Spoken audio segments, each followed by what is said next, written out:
নাই আমি সদায় উপস্থিত হওঁ দেৰি হ'ল যে 1 মিনিট দেৰি হ'ল বাইদেউ আমি ষ্টাফ বাছত আছোঁ বাছখন যেতিয়া আহিব আমি তেতিয়া আহি পাম আপোনালোকে মুখ্যমন্ত্ৰীৰ আগলৈ কেৰেপ নকৰে নেকি বাইদেউ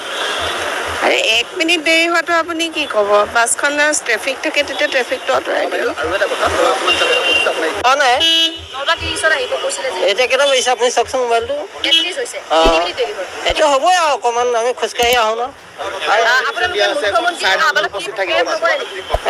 মুখ্যমন্ত্ৰীয়ে কৈছিলে না কওঁ আমি অভাৰ টাইম যে থাকোঁ সেইটো কোনোবাই চাইনে আমিতো 6টা বজা 6:30লৈকে থাকি যাওঁ তেতিয়া কোনোবাই আপোনালোকে আহি সুধিবচোন তেতিয়া চাবহি আপোনালোকে চাবহি আমিও পুৰস্কৃত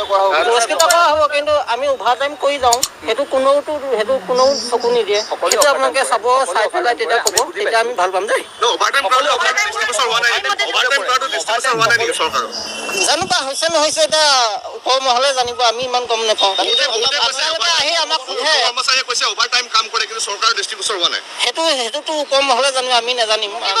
জাৰি কৰা হয় কিন্তু এইটোৱে আপোনালোকৰ যেহেতু মন্তব্য কৰা দেখা পোৱা গৈছে কি ক'ব এই ক্ষেত্ৰত কি ক'ব মুখ্যমন্ত্ৰীয়ে ভাল পদক্ষেপ লৈছে দেশৰ উন্নতিৰ কাৰণে কাম কৰিব কৈছে এইটো আমি ধন্যবাদ আছোঁ আমি অমান্য কৰা নাই আমি টাইমতে আহি আছোঁ অকণমানতো গাড়ী জামৰ কথা আপোনালোকে এতিয়া 2 মিনিট মোক